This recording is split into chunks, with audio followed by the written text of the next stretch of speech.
Hey, what's going on, guys? Welcome to the Former X Guys podcast. Today I have on Lee Deckelman, who has done a lot of stuff. Army infantry. He was activated. He moved from the infantry to National Guard, got activated for Desert Storm. He went through SFAS, Special Forces Assessment and Selection. He worked with 20th Special Forces Group, 3rd Special Forces Group. He also came back active duty, went to 1st Ranger Battalion, and then he went to 3rd Special Forces Group after that. He was in 18 Delta in Africa. He's an original member of Triple Canopy Security. I think he did security for 12 years. But I'm going to be honest, we get into this interview and about halfway through there, we don't get into the Triple Canopy stuff. We get sidetracked talking about Epstein, 9/11, and all this stuff. So I'll probably have him on a second time to get more into the Triple Canopy and private security. He was also an Air Marshal. We didn't really we talked a little bit about it, but not a lot. So he's got a crazy background. But I think you're going to find our conversation gets kind of interesting I think it's about halfway through, but I guess we'll see. But enjoy. I probably need to get me a laptop or something. But I'm kind of a minimalist and I'm kind of getting away from being so connected, over the years. And, that's just part of my journey. Yeah. Disconnecting. Yeah. But when we get started, I watched and I want to mention it, I want to give Michael Pack, credit. Like I really enjoyed that episode. And what I enjoy most is, I fought alongside 2-4 in downtown Ramadi during the first battle of Ramadi and Fallujah. They had lost so many guys that some of us had teamed up with them doing patrols and things of that nature, as a protection detail. But, and then in November, 2-5 was involved and, I was there for that too. And, it's just if I have an opportunity to plug in, a big, thumbs up, so to speak, for those guys, I love having the opportunity, to talk about those Marines and how hard they fought, and how bad Ramadi was, because, those battles were simultaneously. I don't know that he really addressed that.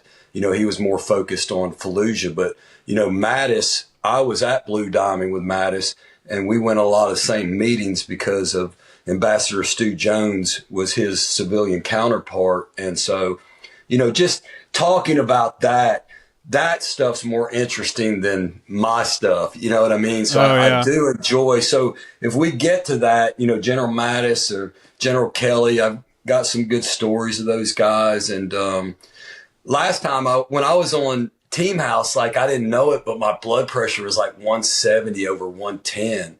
So really? I didn't even realize. So my blood pressure's normal. I had stopped taking my blood pressure medicine. I thought I was fine, but I wasn't. So when I went back and watched that, I was like, man, so I wasn't thinking clear. I wasn't really answering the questions directly, and so I'm gonna try to do a better job of doing that. Oh no, man! I thought it went well. From what I saw, I thought it was kind of, yeah. And that's funny. I think when you start talking about like high stress times in your life, that your blood pressure, and especially if you're used to that, like if you're one of those people that have been in high stress situations so much, you don't even realize that your blood pressure or your like heart rate is increasing because you're like used to that, and it almost seems normal. But then you look at it and you're like, wow, that's probably not too healthy. It's exactly right. Yeah, for sure. I'll probably clip that part out and maybe put it up on Patreon or something like that, but we can talk more about it in the episode if you want. Yeah, if it comes up, I'd love to. I know you're a former Marine, and man, that really, it changed my view of how Army makes fun of Marines and everything else, but after that experience, it was like, those guys are the real deal. Yeah, that's, I've talked about it on the podcast before and with other Marines and stuff, and sometimes with some of the soldiers that have been on, and it's the mentality, the Marines are different. Only a lot of it is because it takes a different mentality to even go and join the Marines. Because everyone's heard the stories. Everyone's seen Full Metal Jacket. Everybody that's thinking about joining the military, they've seen it. They've seen the movies. They've seen, and the Marine Corps does a very good job of being like, we're not going to pamper you. It's going to suck. Like the whole, we don't promise you a rose garden thing. Yeah. It's like, no, this is not going to be cool for you. Prepare for your beating. And then, so it takes like a different kind of person to join. And I tell people all the time that have talked to me about joining the military, and they've talked about the Marines. And I'm like, man, if you want to join the Marines, I was like, you got to want it. Like, you don't just go and join the Marines, because I don't think if you go like that, I don't know if you fully understand what you're getting yourself into. And you got to understand, like, your first probably year and a half, 2 years is just going to suck, because you're a junior guy. You got boot camp, you got your training. You think, oh, I'm done with boot camp, life's great. Then you go to training and they're like, hey, shut the fuck up, and then you're like, oh, I'm done with school, I get to go to my first unit. And you get to your first unit and some Lance Corporal's like, hey, shut the fuck up, it's just, and that's kind of your life for a while. Every phase you get your dick kicked in. Yeah, that's kind of your life for a while. But it turns out like a really impressive group of people that have a good work ethic, have good teamwork together, people that, and you get it in the Army and everything else. It's like when you have shared misery, you really like that trauma bond with somebody, and you'll do anything for them. It's like if you spend a week out in the field or a month out in the field and half of that's raining, you leave that training event much closer to everyone, or you fucking hate somebody and that dude is now an outsider. You know what I'm saying? It's like it goes one way or the other, because at the end of the day, you realize you're like, well, this fucking sucks and there's literally nothing I can do about it. And so I'm just going to sit here and embrace this. And we have time. What's up, man? So where are you from again? Like what's your family like? And you start harassing each other and Right. Yeah. There's something about the infantry in general, that lifestyle that is very unique and special. Yeah, for sure. And I wasn't even infantry. I was an artillery guy, and it shocked a lot of people when I talked to them. I'm like, man, we're in the field as much as, or maybe sometimes more than the infantry. And I should say combat arms. Combat arms, for sure. That's a more accurate. Yeah, that's a more accurate. I remember when I got to 10th Marine, so I was a mechanic when I first came in. I was motor T. I lat moved. I came in open contract. I did not want to be motor T. And I changed jobs, and I went from being motor T at a maintenance unit to being with 10th Marines. And I remember getting there, and everybody's like, welcome, this is going to suck. And I'm like, what do you mean? They're like, we're going to go to the field and this. I'm like, this sounds awesome. Like, this is everything I wanted.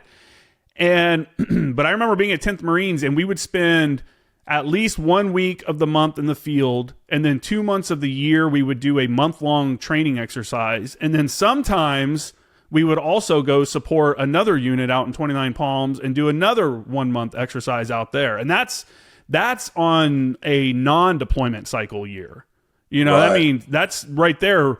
Just of the month-long training cycles, there's 3 months in the field. 3 of your 9 months of the year are in the field. And people, you talk to people about that, and they're like, wait, what? Like, you're like, yeah, dude, you're gone a lot. And that's not even like special operations or anything like that, who goes on another tempo, But, when I was in the infantry, we spent more time in the field than when I was in the Rangers or the Green Berets.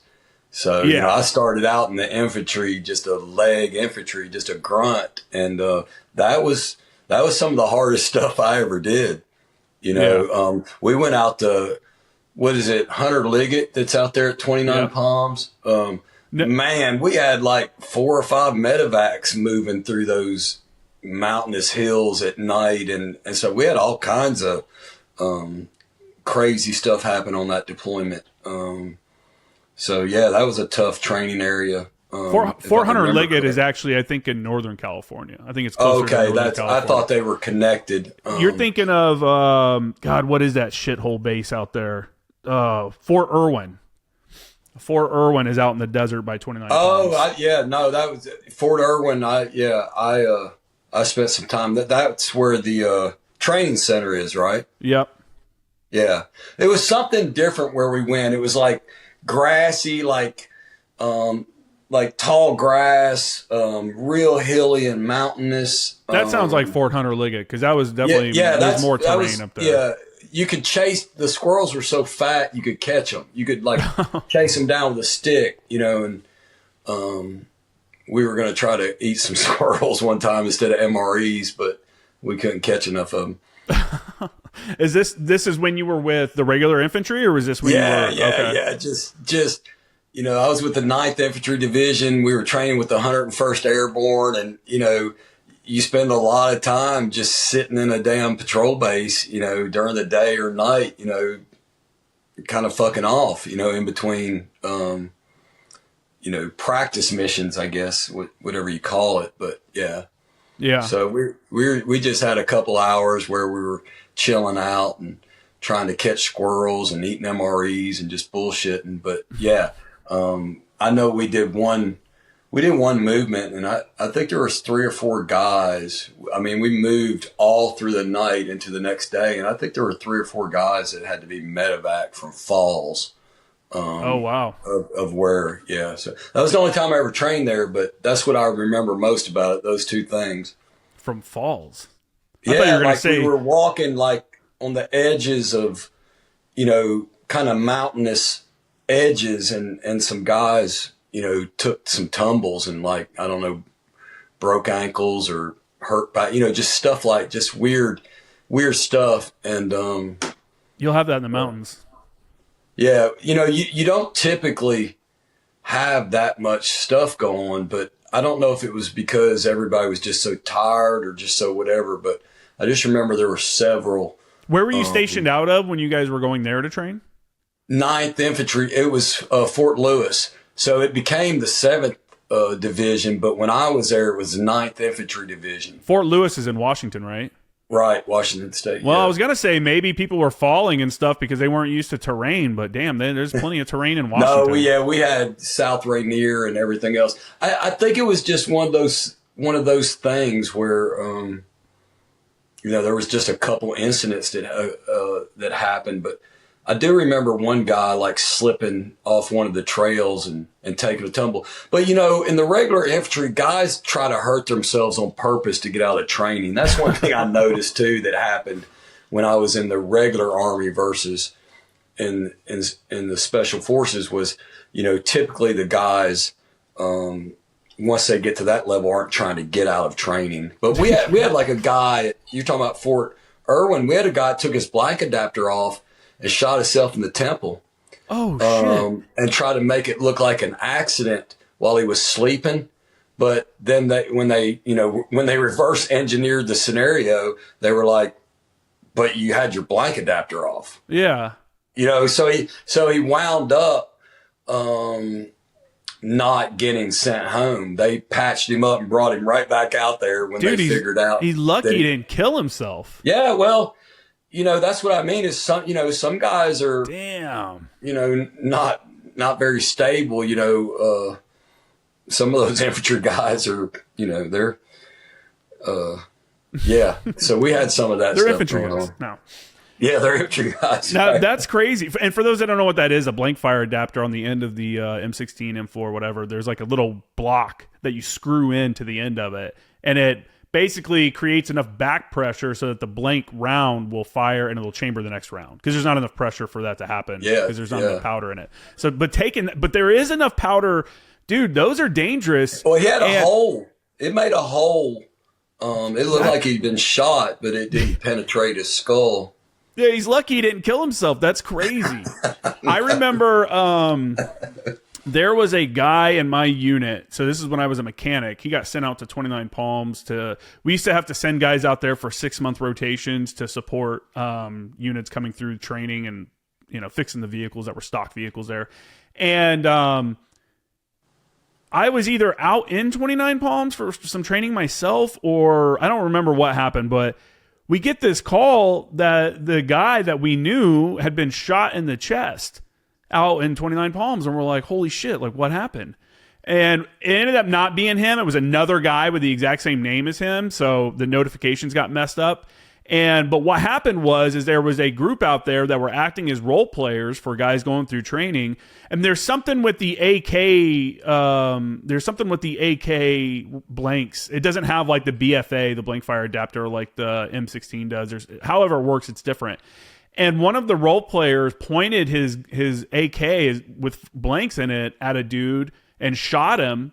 It like shot at him as a joke, and it fucking punctured his lung. It like went through something happened and it went through his lung. Like he actually had to they thought he was going to die. He got to get medevaced out of there. And so hearing that's so crazy. It's like, guys are idiots. Yeah. Well, we used to put the cleaning rods in there with blanks and shoot them out. I wonder if maybe they did that, something like that. Just we didn't shoot them at people, but we used to, shoot them at a tree or something like that. But just because you're bored. There's a lot of time when you're in the regular infantry where you're kind of bored out in the field and you find things to do. So usually it's something stupid. Young men, generally 18 to 22, that they're in the best shape of their life. They've all been trained in some sort of deadly weapon at any level. Even more so, their entry-level training is still much higher than, most civilians get. Sure. And now you're putting them in a situation where they're sitting around with nothing to do and a bunch of stuff that could wreak havoc. I remember being out in Fort Sill for my MOS school for when I was a forward observer. I went out as a sergeant because I was a lat mover. And I remember some of the guys that were going through the basic school, there was a kid that was like standing at parade rest outside the first sergeant's office. And I was like, what'd this guy fucking do? And they're like, oh, he got caught with a pocket knife. And I'm like, he can't have a pocket knife? Like, what do you mean? And they're like, dude, we had to take him away because there were two guys that were they got bored. They were in the barracks and they decided to throw their knives at each other to see who could get the closest. And obviously what happened? One of them got stabbed. And I'm like, are you serious? And he's like, yeah. So we had to take pocket knives from everybody. And I'm like, yeah. But that's what happens in the military. That's like a little glimpse of the military life. That's right. Mass punishment for one dumbass. Oh yeah, for sure. I was kind of like, he's getting a page 11. He's getting an entry into his like for breaking a rule of not having a pocket knife. I'm like, what do you mean? Doesn't he get issued a K-bar? Like, that's crazy. So, yeah, that's interesting, man. It's fun, like combat arms. There's just a lot of shenanigans that happen, and it's a really good time for people that are in it. It's shared misery. It's easy to look back and remember like, oh yeah, that was awesome, that was crazy. Then I tend to forget like those really cold nights where you're like wrapping your legs around another dude's legs and you're like, that's cool, bro. You forget moments like that. When you were in the infantry for a few years, you decided to get out, and then you came back into, was it the Army National Guard first, the infantry side, or did you go right into the Special Forces selection? It was the Guard. So I did my 3 years, and I didn't get to do what I really set out to do, and so I was a little jaded. Yeah. And so when it came time to get out, I thought, you know what, I'm going to, like most people, most people get out after their first hitch. And I'm going to get out and go back home, and I'm going to do great things. I didn't really have a plan, but, I had a great attitude towards getting out and doing that.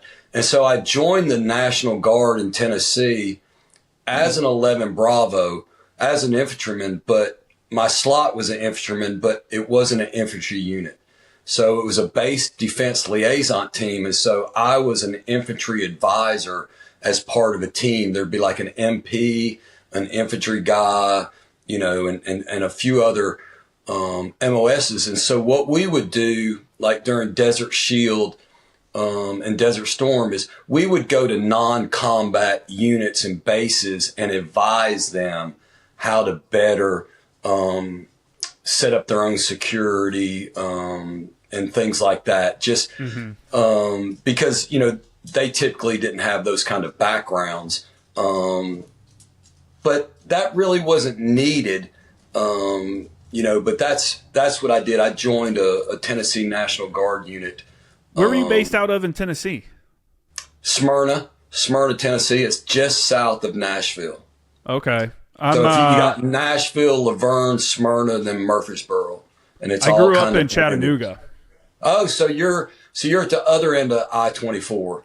So you're on the other side of Monte Eagle Mountain. But I used to live in Chattanooga. I love Chattanooga. Chattanooga is probably the best city in Tennessee, I think. My dad deployed to Desert Storm from the 377th Combat Support Hospital out of Chattanooga. Oh, okay. Yeah. Yeah. That was like as a kid, I mean, that was obviously formative for me. I remember him leaving. I remember being a little kid and going to his going away. And then I remember him coming back, and, it was like a big deal. It was a big deal. The Guard hadn't been activated like that. It was a big deal. Yeah. Yeah. So that's really cool. I was like, man, if he's from Chattanooga, that's going to be wild. It'd be wild if you would have known my dad. Like, you guys went to Desert Storm together or something. No kidding. Yeah. Yeah. So, but yeah. Desert Storm, right? It was like a huge buildup, and then like bloop, and then it's over. Yeah, and my commander killed himself. So my Desert Storm, everybody's got a Desert Storm story. My Desert Storm story is, before the war started, our commander committed suicide. So other than that, we didn't do anything. Was this after this? This was.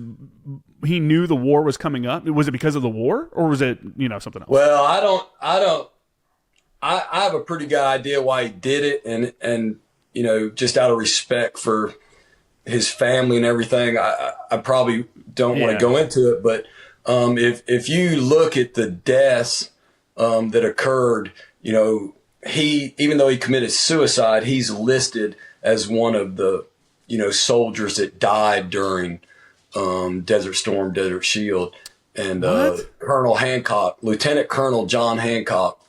Or is that right? That sounds too. Man, my memory's so bad. But I'm pretty sure it was John Hancock. Even though that's crazy though that he got listed. This was, but I mean, this was before the deployment. This wasn't during the deployment, right? This was during the deployment. We deployed in September. This was October or November when he killed himself, and then the war kicked off. I don't remember, like December or January, but he's a lieutenant colonel. That's crazy. So there was some sketchy stuff that happened over there. Our sergeant major, right before we left Fort Campbell to deploy over, told everybody that it would be a cold day in hell before he would do anything and anything, for anybody in this unit. Because he was pissed off about something that had happened. So, in the National Guard, especially, outside of combat arms type unit, you have a whole different type of leadership, and those people get promoted on a whole different type of scale. So it really was the good old boy system that had nothing to do with war fighting or what was best for, the unit. It's like, thanks, Sergeant Major, for the motivating speech. Like, hey, we're going to combat. You can all go fuck yourself. He wound up, somebody wound up shitting in his protective mask, and he found it about 2 weeks later or something. He carried it around for like weeks apparently, and it had turned into, just mush. And when they were issuing out the atropine injectors, that was a big buildup about, MOP 4 and using your protective mask and, how to stay alive and anthrax and all that stuff. And so when they were issuing out the atropines in front of everybody, that's when he took his mask out and opened it up and discovered that his mask was full of shit. But, most people hated him. And that's why, that type of leader. Those are the kind of guys during Vietnam or even during GWAT that probably got killed by their own people. That it's not popular to talk about, but it happens. I don't know. I never really heard about that. I'm sure maybe it happened during the Global War on Terror, but I feel you got Joe Price. You got a couple people in the special operations community that mysteriously have died. and I think Joe Price is a good example of that. I don't know who that is. That was SEAL Team 4 or 2 commander who was prepared to disclose some war crimes when he returned back to the States, and just days before him returning, he supposedly killed himself, but none of the evidence matches up with a suicide. And, that's been an ongoing thing for several years, but the Naval Special Warfare seems to have a real strong hold on keeping those kind of things not so public. So. Yeah. Well, I guess that's not really a surprise, huh? You know what was crazy is when, before I deployed, I used to I'd be on base and I'd pick up like the Marine Corps Times, and every week it would give like an update of like major units, where they were located, and then it would give you like the casualties that week that were released that week from Iraq and Afghanistan. And I remember seeing all the time a lot of like non-combat death. And in my mind, prior to deploying, I was like, oh man, like wrecked a Humvee or fucking got smashed by a piece of equipment or something like that.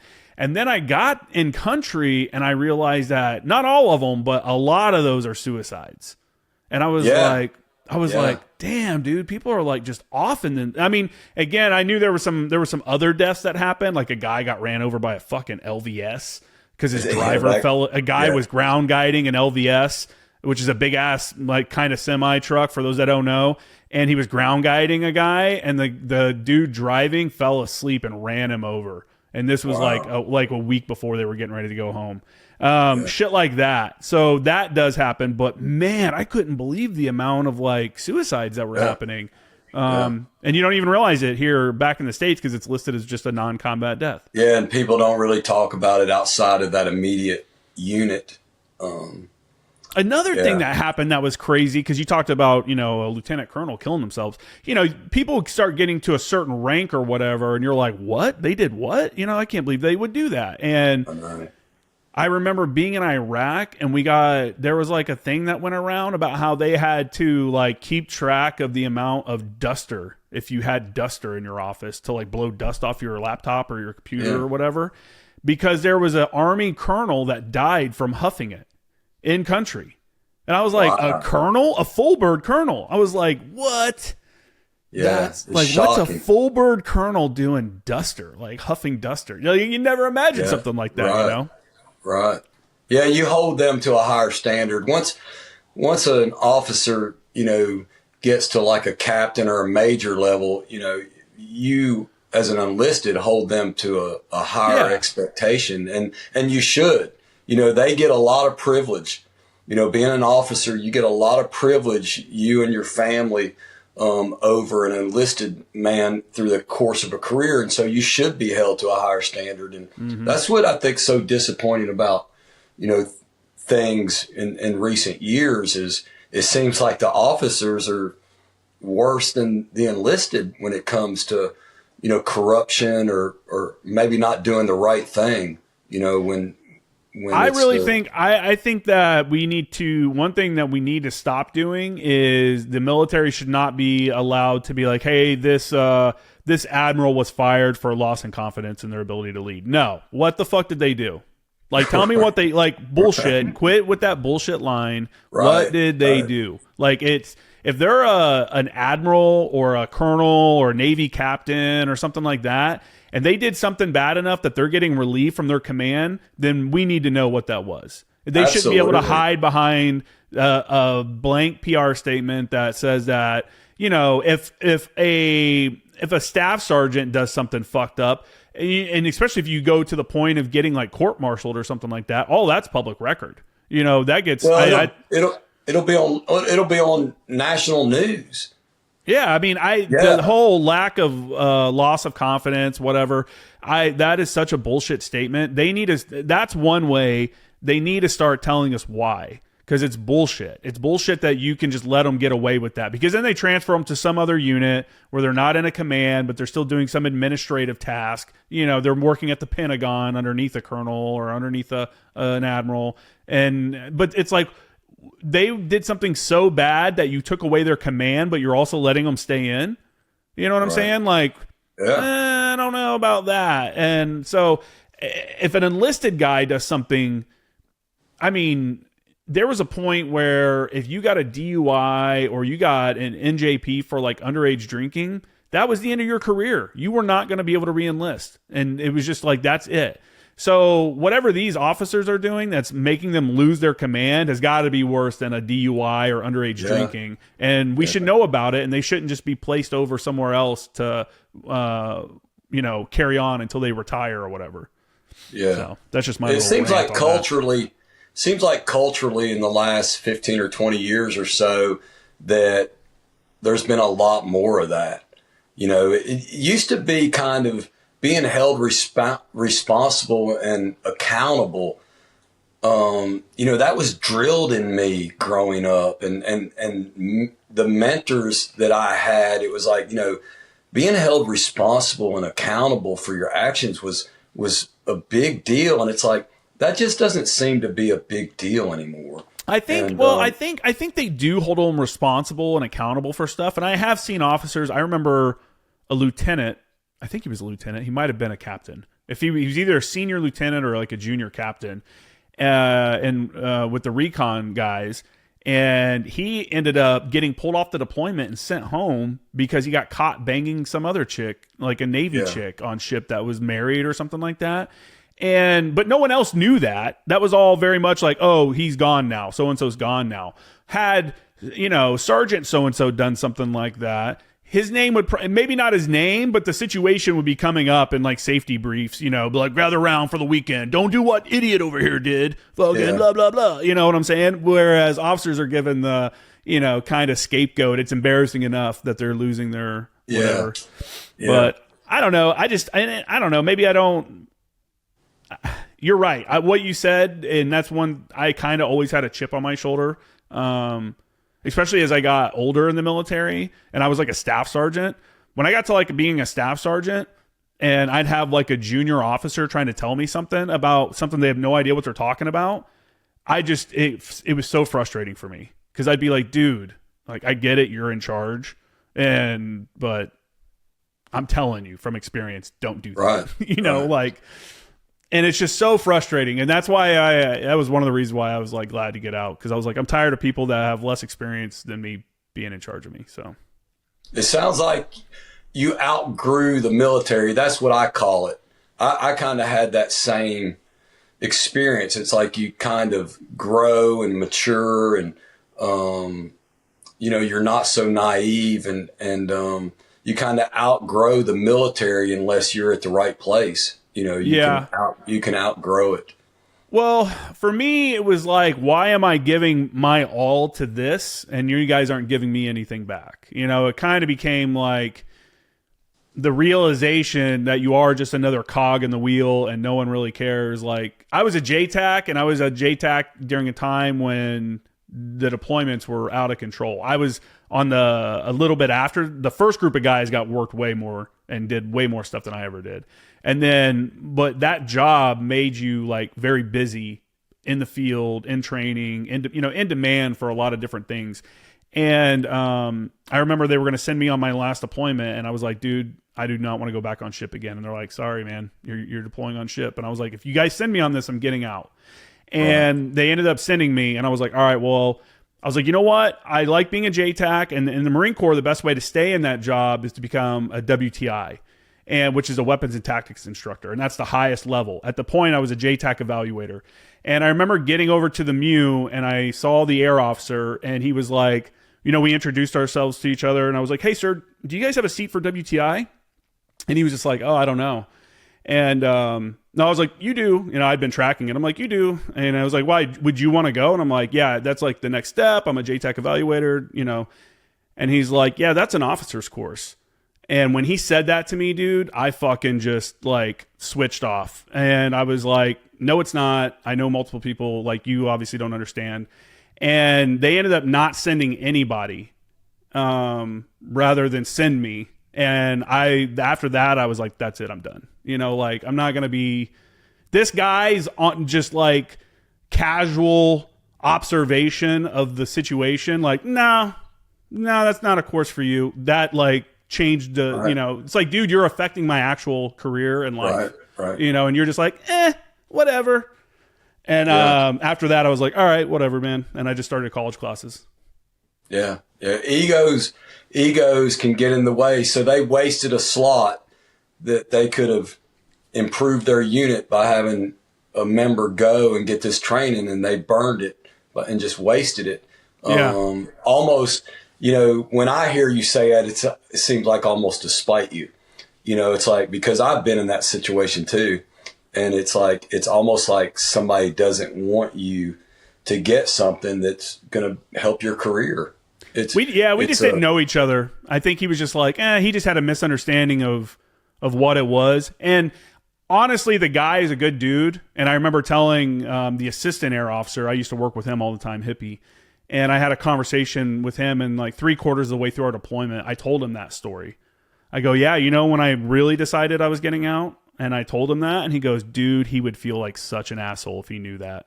And I was like, you know, I mean, maybe, but I feel like a fucking asshole for, you know, not being able to. It's like, I ask one thing, dude. You know, I've been going on deployments. I've been in the field. I've been doing everything. Like, I'm asking for one thing, and you guys can't give that to me. Like, all right, I don't need this anymore. I'll go do my own thing. Sure. So I feel like you're not in much of a different situation, because you moved all over the place. You know, you went from the infantry to the National Guard. You went to the 20th, you know, Special Forces Group. When you went there, you weren't there for very long, though, right? With 20th? Yeah. So a lot of my military career was, you know, kind of figuring things out as I go. And, you know, so it is a lot of back and forth, but if you really think about it, I got out, joined the Guard, was going to get married, was going to find a good job. I got activated for Desert Storm. Mm-hmm. So, you know, it's not like I signed up for it. Yeah. On purpose. So, you know, going back on active duty for Desert Storm for 8 months, when I got home that time, I said to myself, literally on the plane ride home, I will never drill with this Guard unit again. And since I've got a couple of years left on my contract, I'm going to join a Guard unit that if I go to war with, they're going to be war fighters. They're going to have the same mindset I do. I'm not going to go to war with a unit, you know, a soft unit where, you know, your commander kills himself and your sergeant major announces that he ain't going to do shit for you. And he didn't, you know, for 8 months. And so, you know, I didn't want anything to do with that type of military experience again. And so that's when I joined the 20th group. And by joining the 20th group and by making it through selection, I was like, I'm married. I got a young daughter. I don't have a really good job. I've spent more time in the military lately than not. Maybe I should just go back in. And the first time I went in, I went to Ranger School in 1987 and graduated, but I wanted to go to Ranger Battalion. Mm-hmm. And I kind of got screwed getting the infantry and getting Fort Lewis, but not getting Ranger Battalion. And so that always bothered me. And so when I decided I was going back in, I was like, I'm going to Ranger Battalion. If I go back in, I'm going to Ranger Battalion, and I'm going to do that before I go on and do this SF thing that I've started. And so that's what I did. I went back in, you know, when I got out from Desert Storm, I was at E6. A few years later, when I went back active duty to go to Ranger Battalion, I couldn't go back as an E5. I had to go back as an E4, and I understood that. You know, I couldn't just go there in a leadership position. And so I took the reduction down to E4, went to RIP, which is now called RASP, and finished as the class leader, and went to First Bat, and I became a team leader and spent a little time there and got a good taste of it, and decided I'm going to go ahead and finish this special forces thing I started and went to the 18 Delta course. So you went to selection, but then you ended up going Rangers. And then, I mean, what did you find to be more difficult? Selection at the time, ANS, or going through the Ranger program? So going through SFAS and going through RIP, or the Ranger Assessment or Indoctrination Program, whichever period you want to call it from, SFAS was definitely harder. Yeah. Physically. Yeah, definitely. But if you back up to 1987, when I was 20 years old and I went to Ranger School was harder than both of them. Really? It's not now. It's clearly not now. But Ranger School. Why do you say clearly? Why do you say clearly it's not now? Well, there wasn't women that could graduate Ranger School when I went. So whatever they've done to Ranger School, I barely made it. I mean, I barely made it through there. And did you make it in one go, or did you get recycled? Yeah.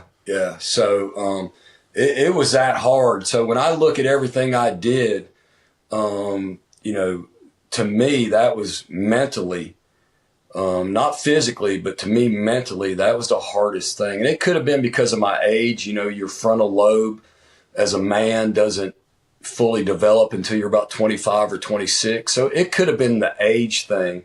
Because when I did those other things later, I was older, more mature, and things made sense. But if I had to say the hardest thing I ever did was Ranger School, and yeah. Wow, I wasn't expecting that, I guess. Yeah. But I guess, I mean, it's 3 months. Everybody I've talked to that's done it is like, dude, it's rough, and it's not rare, but it's pretty common for people to get recycled and not make it through the whole thing in one go. Yeah. Well, I wasn't smart. I didn't hydrate. I dipped Copenhagen.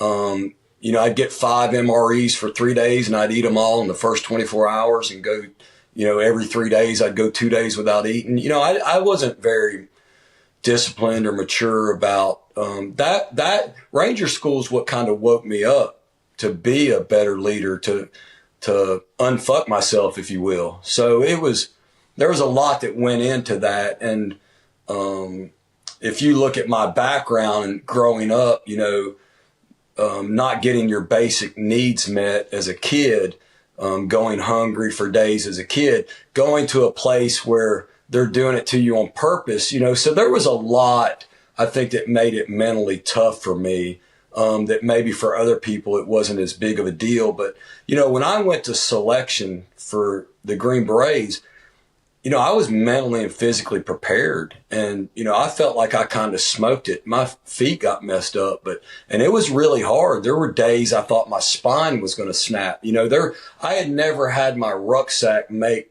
the noises it would make under so much weight, during team week.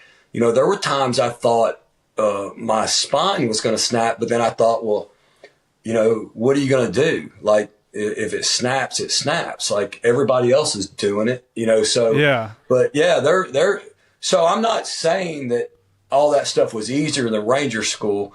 Physically, SFAS physically was the hardest thing I've ever done. Team week physically was the hardest thing I've ever done, but I was ready for it. Yeah. Yeah. I like that mentality. It's like, what else are you going to do? And and I always tell people that too. I'm like, kind of, even all the way from when I decided to join the Marine Corps, people were like, you want to join the Marines? Like, why do you want to do that? Are you worried? And I'm like, millions of people have done it. So, and I feel like I'm just as good as them, I feel like I can do it. So the odds of me not making it are much lower than me making it. And that's kind of, I try to put that out there. Like, someone is doing that job that you want to do, and they're just a regular person. They just decided to go do it. You have to make that mental, I can do that. There's no, why talk yourself? That's like the first step in selection, right? The self-selection. Like, I don't even want to deal with that. That's not for me. Well, that's why, I'm not sure exactly how they do, it's been a while since I was in, but when you first showed up for SFAS, the first few days is just like testing, like written test, and, you know, just piled in, you know, there's just no room for anybody, you know. And so it's all by design. Like, you've got all these type A personalities sitting around waiting for this thing to start. And guys are just in their head, you know. And so the first day that training started, so you're there for like 25 days, but only like 20 days is actual selection, or 21 days or something like that. So those first 3 or 4 days is just kind of admin, and then you go into it. Well, there were people wanting to quit before we even started the actual selection part, and I couldn't understand that. You know, I'm 5'6" with my boots on, weighed 160 pounds with my clothes on, and I'm walking around seeing these guys, you know, in the open bay bathrooms and everything, walking around in their towels and stuff that look like Greek gods. And I'm sitting there going, holy shit, man, you know, I hope I'm in the right place. Like, you know, there's not a lot of people like me here. And I can remember thinking that. But then when we got ready to start and we had our first formation, they announced that, you know, from this point on, if you want to quit, you can quit, because they wouldn't let people quit during that admin part. And so when we got back from that day iteration, there were people lined up around the cadre building to quit. And that's when I was like, and I saw that one guy, there was one guy, he looked like Thor.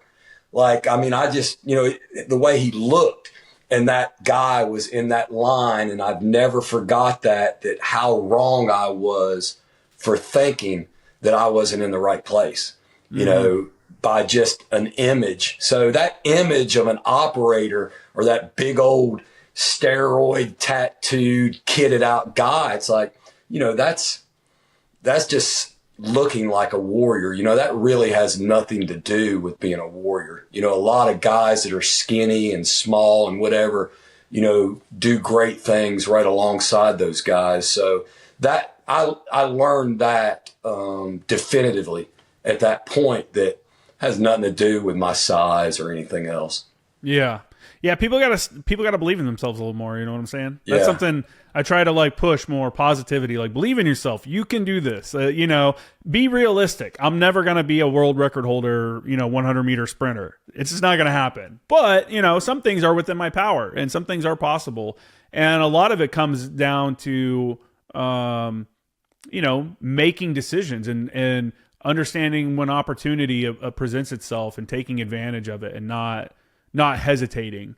And part of that is the belief in yourself that if that opportunity presents itself, that you can do it, you know, whatever it is, that you can do it. So, yeah, when you special forces, after you get, well, let's move up to Ranger Battalion.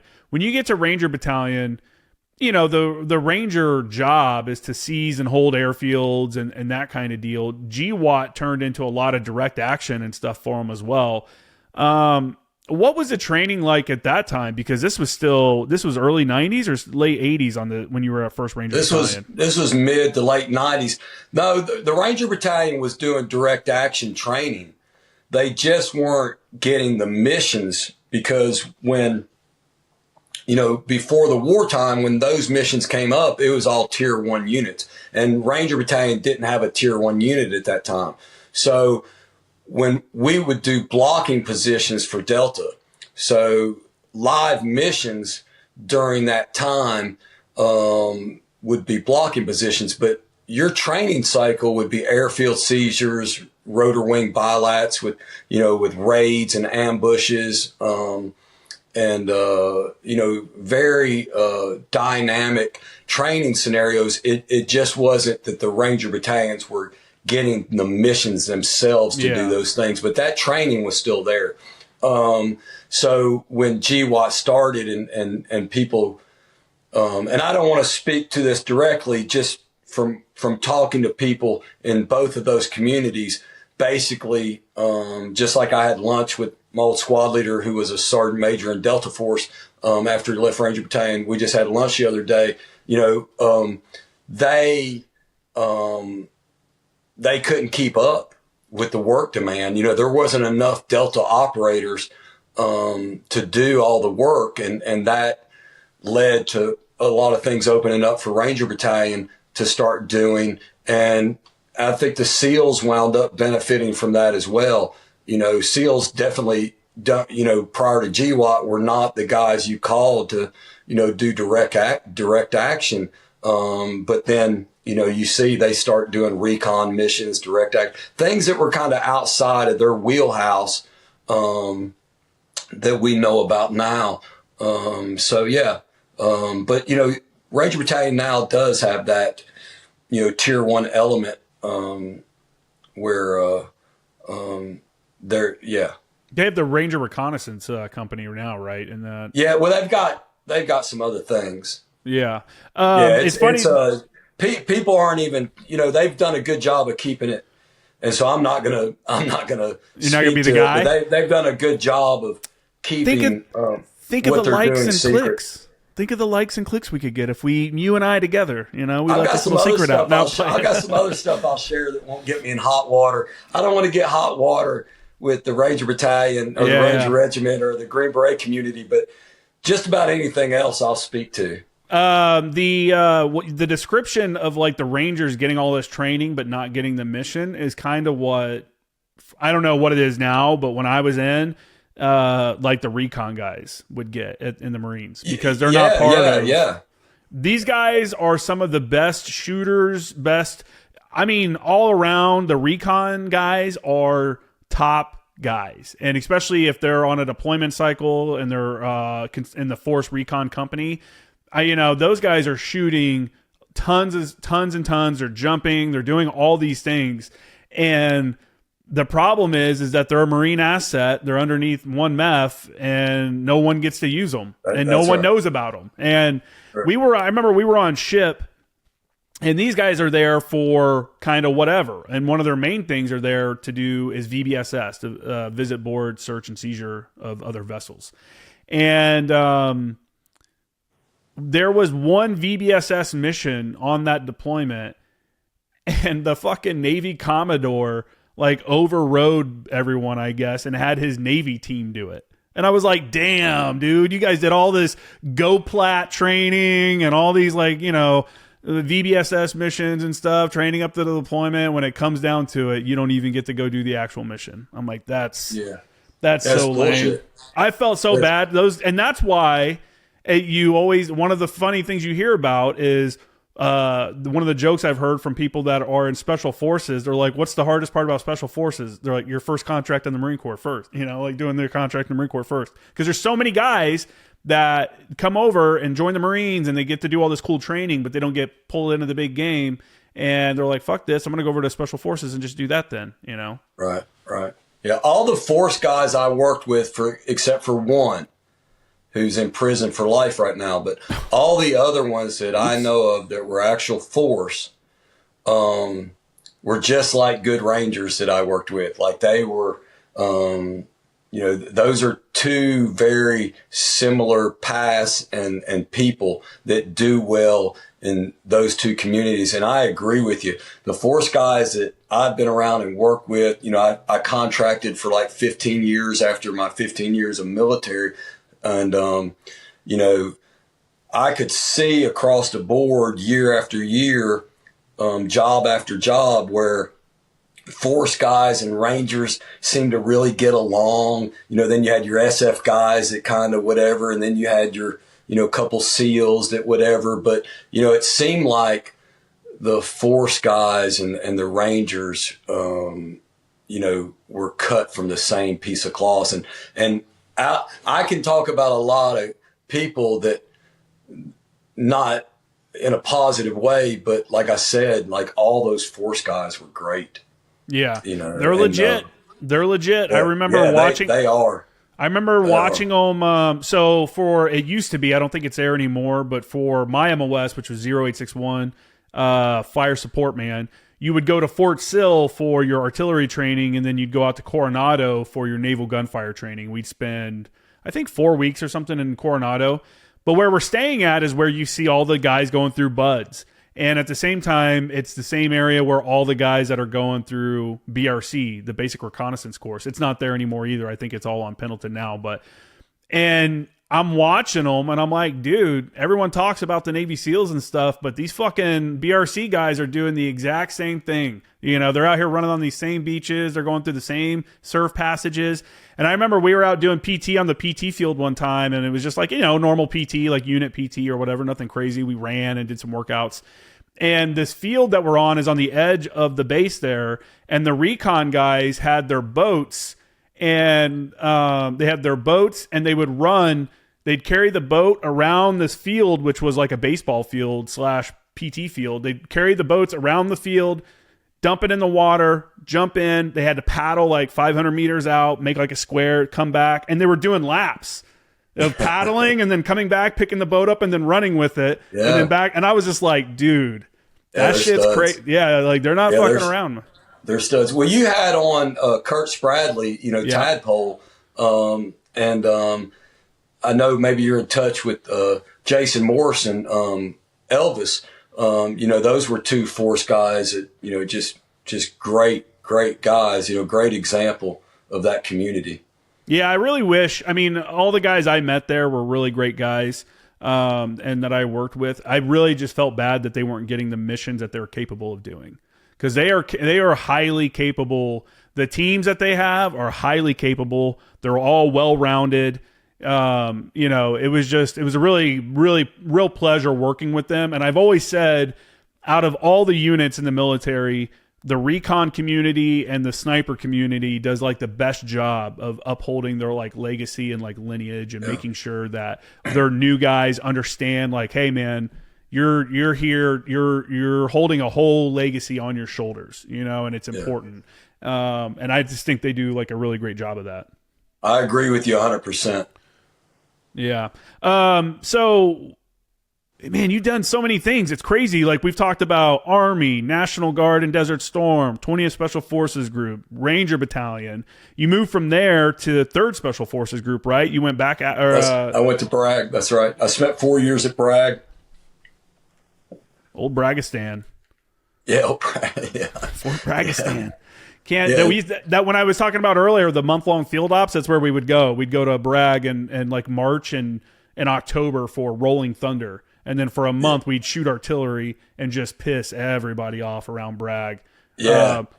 I remember a couple years ago, because they shoot artillery essentially all day and all night, except for on Sundays. They don't start till like afternoon or something like that. And I remember a few years ago, a civilian local living outside of the base called the police and said an artillery round landed in their yard just because they knew that it would get them to stop shooting for a while. And I was like, that's hilarious. Because they do. I mean, we used to go and shoot just thousands and thousands of rounds at Fort Bragg, twice a year. Yeah. Yeah, Fort Bragg's not. I mean, I was never stationed there, but I've never really heard too many good things about it. It's kind of crazy to me. And let me know your thoughts on this. MARSOC moved all of our the MARSOC teams, the special operations units, the battalions. They're all at Camp Lejeune now. There used to be one here at Camp Pendleton, and they wanted to consolidate the forces and, you know, to whatever, help training and all that stuff. Is it not a huge mistake that we have such a huge SOCOM presence in Eastern North Carolina? Like, is that not I mean, should it not be a little bit more spread out? Like, I feel like if a country wanted to really fuck something up, they could hit Eastern North Carolina and really do some damage because of all the SOCOM assets that are located in that area. Well, you bring up a good point, Justin. The fact that you bring that up is it's a leadership problem. It's like somebody, if you're addressing it and see it as a problem, then somebody of a higher rank that is in a position to actually do something about it should do something about it. And I think that's just shows you, once you get into that big military machine, the government machine, you know, there's a lot of problems there. And it's been a long time since, you know, General Mattis is probably one of the best military leaders ever, but he's certainly possibly one of the best in my lifetime. And people like that don't do well in politics. They don't do well in positions where they can make real change. And, I might be getting a little carried away here, but, we need more people that are asking the question like you at a higher level. We need people that are willing to say tough things and maybe hurt a few people's feelings to get the truth out there, to start doing the right thing. Like, we need men to start acting like men again, instead of this political correctness of, well, I got to navigate this way or I'm going to get in trouble or lose my job or whatever. It's like, there's got to be things in life that are more important than losing your job or getting in trouble. And, we're the type of people that stand for something. It's like, I'm willing to give my life for this cause, but I'm not willing to speak up and do something about this admin thing. It doesn't make any sense to me, but I think it falls under leadership. The reason why things are happening like that is because somebody at the general level isn't standing up and going, that's stupid. We're not doing it. Probably somebody did it out of convenience, or it's like, well, I don't want to be stationed. They're probably saving a lot of money from doing the shared ranges, and I understand that, but I don't know. Well, we spend billions of dollars on illegal aliens and people overseas that have nothing to do with what we're doing. So, saving money, that don't pass the common sense test for me. Like, that's not a good enough excuse. I like how the SF groups are in different areas, and because of that, you get more well-rounded people, because there's so many, like being up in Washington, training up in Washington in that area is going to be much different than if you're like training down in Florida and stuff like that. And it's not like these people aren't traveling already for training anyways. I don't know. I just thought, like, all these consolidated like special operations units on the East Coast, it's like, that doesn't seem like a very smart idea. Like, we shouldn't do that. Yeah, I didn't know what, because even before now, back when you were there, right? There was obviously Rangers, SF, Delta, all that that's part of Bragg. Well, I'll caveat on what you were talking about, the Green Berets.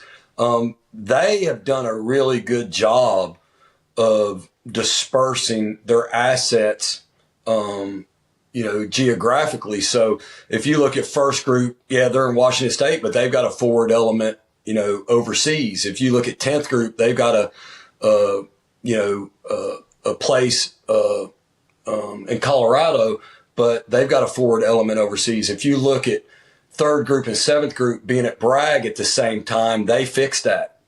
They saw there was a need and put seventh group down in Florida, and third group stayed at Bragg, and then you got fifth group, at Campbell. And so they're spread out. They're doing things that make sense. And, I wasn't aware.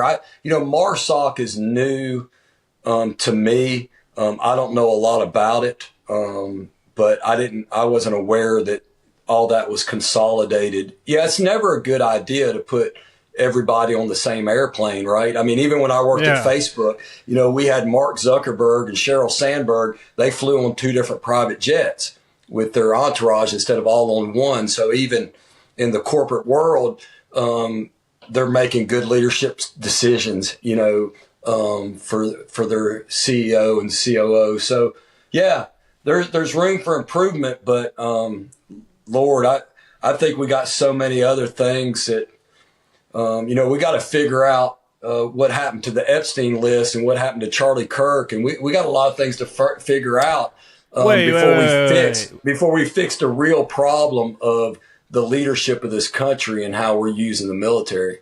What do you mean about with Charlie Kirk? You don't think he was killed? I don't think that some kid on a roof killed him. Not at all. Really? I don't know, man. Absolutely. That. Absolutely. Tell me why. Well, I don't want to delve into it too much. I think when you've got so many discrepancies, when it should be simple. What discrepancies are there, though? Well, you shoot something the next with a 30-30 or a 30-06 round, there's a lot of color and there's a lot involved with that. You know, I worked as an 18 Delta. I worked as a 911 paramedic. I've shot people. I've been shot at. That's not how it looks. That's not what happens. And so there's a lot of sketchy things. Like when your friend and your coworker gets shot, you don't think about getting a video camera. Like that's the last fucking thing on your mind. Like in that moment, you don't do those. Those are admin things. Like when somebody gets killed and you're not aware of it, you're in a different part of your brain, especially if you've never been around it, which most civilians haven't. And so you saw there's a lot of things that are inconsistent with that. But it appears that the guy that they're claiming that did it wasn't even there. So what? if you if the government is malevolent enough to do something like this, then they have the assets and the resources to create that kind of facade. But why and though? Create that chaos. So, you know, I'm not an expert to speak to. You could research that and come up with your own. And I'm not trying to manipulate anybody's decision, but that was definitely not some stupid kid. You don't go through that trouble to get on a roof and then not have an exit plan where you've got to just jump off and run for your life and hurt yourself. Like there's so many things that didn't make sense about if you're going to kill somebody. And but you're also looking at it from the point of view of somebody that's been an infantryman, and a ranger, a special forces soldier, an air marshal, contractor. Yeah, so I'm looking at it as an expert. And So what I'm saying is, as an expert, you're like, that's a dumb E&E plan, but that kid probably doesn't even know what E&E plan means. That's just one piece. And so if I tell you a story, if I go to court for killing somebody and I start telling my story the way this is, I'm going to prison. Like there's no lawyer in the world that's going to save me from this unless the justice system itself is who I'm fighting against. And that's the case here. It's just like with COVID. It's just like so some stupid kid took a shot at Trump and he got killed. Nothing else said about it. Next thing you know, another kid, stupid kid, kills Charlie Kirk. Let's move on. Even his wife's like, let's move on. Let's go on. That thing was rigged. That was intentional. There's a bigger element going on. You know, that's why the Epstein list is gone. You know, none of these people are going to pay their pound of flesh for what they've done to this country and what they're doing to veterans and what they're doing to the American people. Nobody's, and it is because they've got so much corruption on these people that they're going to have to do what they're told or they're going to get killed. I don't know, man. Trump. They tried to kill Trump. I think so. On the Epstein thing, the thing that's really bothered me was, especially like a few weeks ago, that they had like a press conference with all the survivors, if you will. And then some of the stuff that came out was like one of the ladies was like, that was like a survivor in air quotes, was like 21 at the time. It's like she wasn't even underage. My thing is like, if you are a supposed survivor, and I don't want to like, you know, denigrate whatever it is they are or what, I don't know anything about it. But if you are a supposed survivor, if you can come out and do a press conference and talk about how dangerous it is for you to even speak and this and that, and the whole world is watching, then why can't you be like, start pointing fingers? No one's actually going to stop you. You know what I'm saying? Like if you call a press conference and start naming names, like that's the thing that kills me about it. And I don't know, honestly, it's so convoluted now. I just don't even know, what are we waiting on? I've heard everything from, the only information that hasn't been released, which we know isn't true, is like the names of some of the victims and stuff that can be considered child porn, and which obviously we don't want to release that stuff, right? But I think we've seen that there's more than that, obviously, this week by some of the emails that are getting released.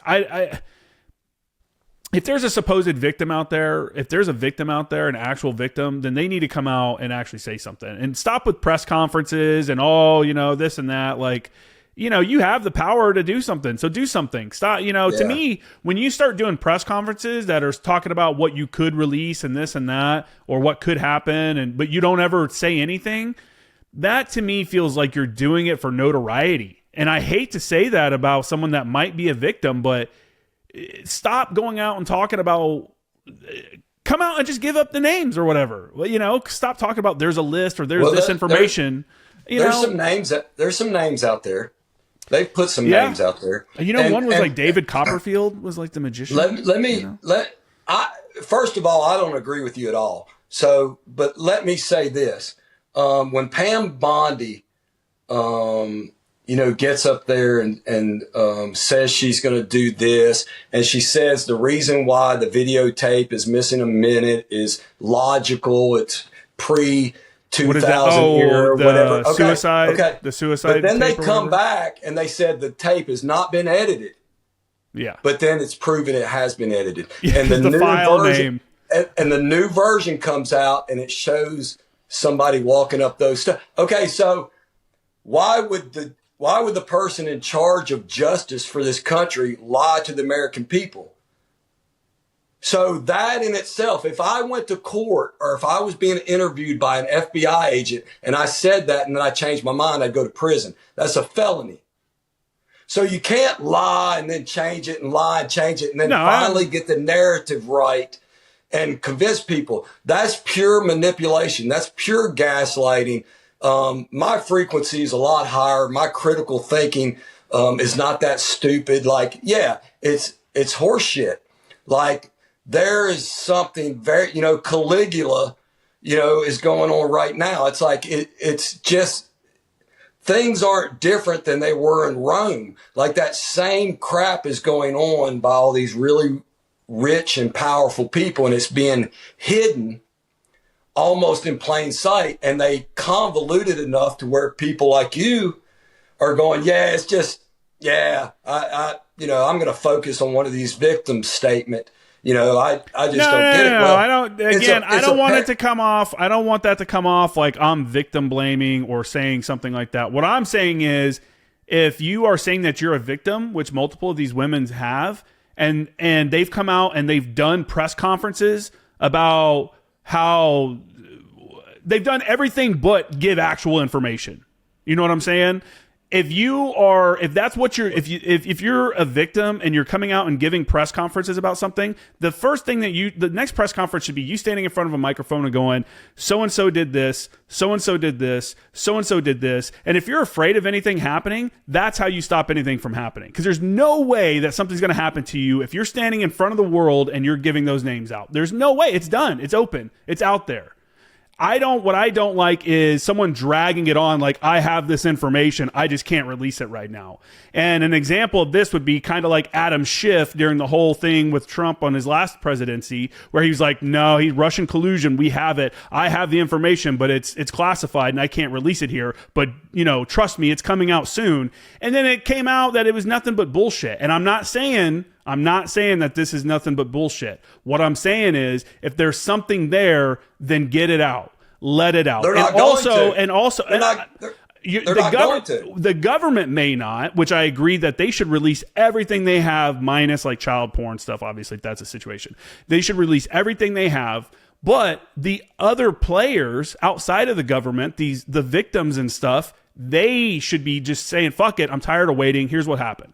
But yeah, maybe. I don't know why they're doing what they're doing, but I know what's been done. Like, I can't answer that, but I can tell you that Pam Bondi has changed her story 100%. I know All what you're those other talking people about. have changed their story from what they initially said. Even Trump, I voted for Trump every time. And I'm not a Trump fan anymore. Like, I don't trust anything anymore that comes out of the White House because they didn't do what they said they were going to do. And that's important. It's important to hold the people that are running this country to a higher standard than some person on the street. And we don't do that. I agree. And so somebody has to stand up and say it. Somebody has to hold that line, and not many people are wanting to do it. But yeah, COVID was false flag, all this shooting stuff. These aren't kids. It's just like Lee Harvey Oswald didn't single-handedly do that. He was another patsy, just like these kids. That's why they had to go kill him before it went to trial. They had to clean that up.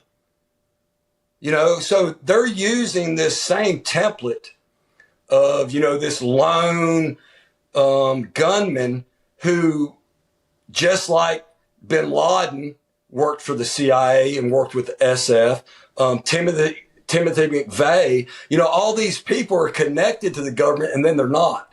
Then they're the enemy. And so there's a pattern here, and there's a lot of covering up because there's bigger things going on that we're not privy to. But yeah, that Epstein thing is horseshit.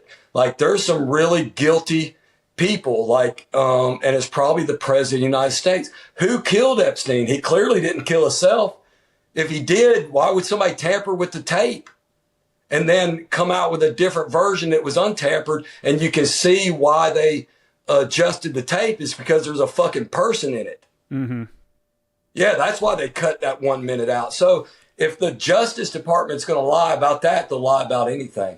And now the Epstein list is just gone. They don't even want to talk about it. You're anti-Trump or anti-MAGA or anti-America. If you talk about it, that's the opposite.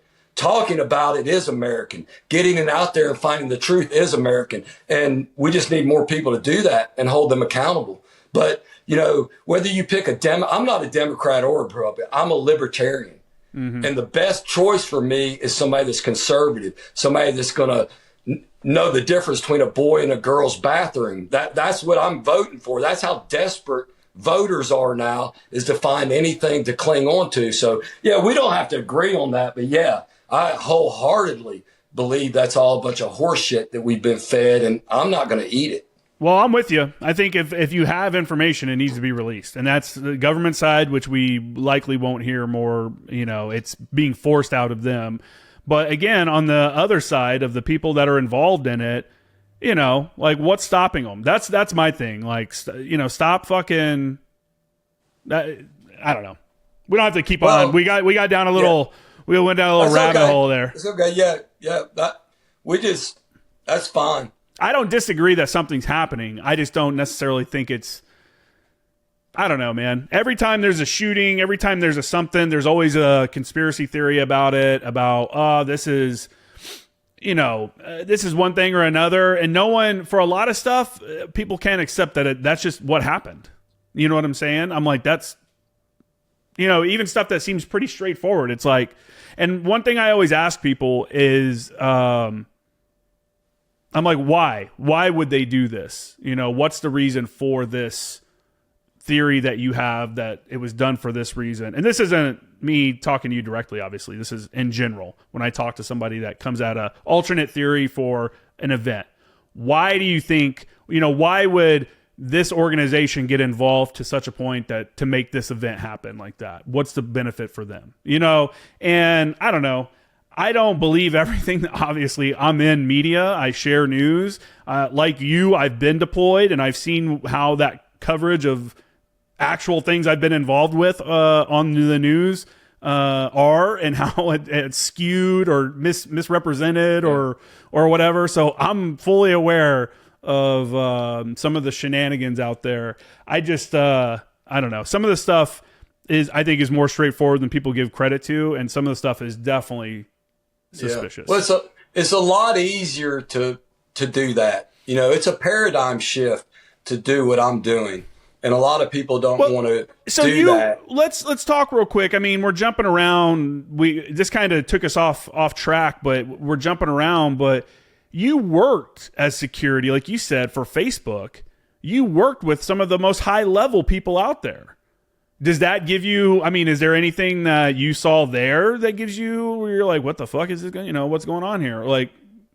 Well, Mark went to see Obama a couple times at the White House. It was the only time I ever seen him put a suit on and go to the White House. But, other than that, no, nothing like that there. But from a protection standpoint, like, in 2019, the last job I had was protecting the president of Haiti. I protected Ambassador Stu Jones. I protected Zuckerberg, several other people.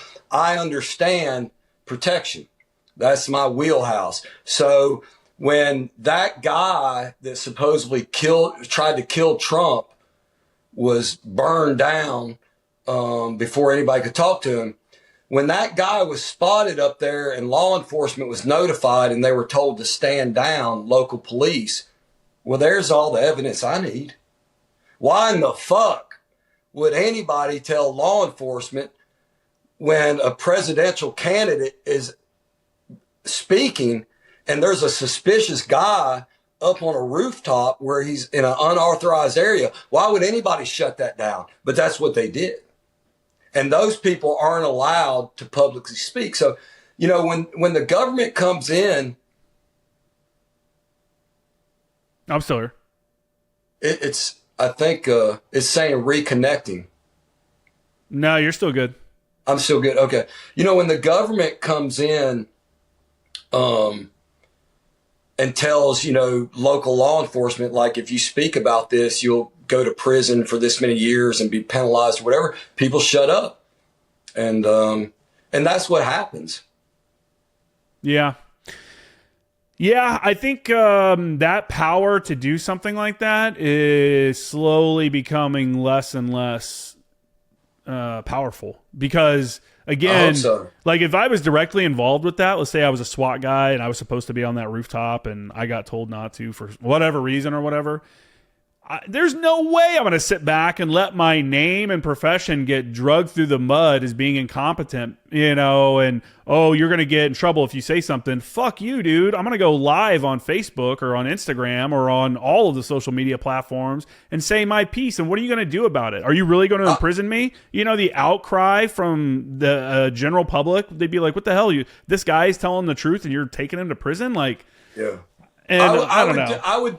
I would do that too, but you know what would happen to me, Justin? They'd put child porn on my phone. They'd start a narrative to destroy my reputation. They would make the public hate me because I'm a child molester and all these things. They would attack. They would do a soft kill and destroy me, and it wouldn't matter what I said anymore. And that's the same thing that I think will happen to those female victims. They've already probably had their face punched in a couple times trying to get something done about this. And look, you got this many women complaining and nothing's being done. If that happened in any other scenario, there'd be somebody's head on the chopping block. Again, though, if there's so many of them, why aren't they themselves coming out and naming names? This is such a huge story. This is such a huge story. It's not like if they came out and said something that secret actors could disappear them and whatever. No, it's such a huge story. Like, it killed me. Again, I'm going back to this. It killed me. It was like a month or two ago now. There was literally multiple victims, again, I'm using air quotes, not because I'm an asshole, but because I don't know. There was multiple victims all together holding a press conference and talking about everything but what they should be talking about, and that's naming people and what actually happened. Yeah. And I don't, that killed a lot of credibility for them, for me. Because if, let's say I don't know, I'm not a woman. Let's say, I'm trying to think of something. I mean, I guess if I could be raped as a guy. Let's say I'm a dude and I get raped, right? And some dude rapes me or whatever. I'm not going to go out on a press conference and talk about everything but the person. I'm not going to be like, yeah, it was horrible. It was horrible for me and my family. It was this and this and this and that and this and that. And then someone goes, well, who was it? Oh, I can't talk about that. Like, that's... I think there's obviously something, Epstein was a piece of shit and all of that, just as a person, not a good person, obviously. I just need to know more. And it makes me question when all these victims are coming out and saying everything but what people want to know, and that's who it was. Tell us the details so that those people can receive the right, prosecution or whatever. And it's just not happening. And it's just getting drug out like it's just fucking thing on the internet rather than, and I just don't get it, man. I just don't get it. I'm with you. I'm with you. Well, what do you not get about Trump and Epstein were best friends until the falling out? And I just don't think that was true either. That isn't that suspicious to you?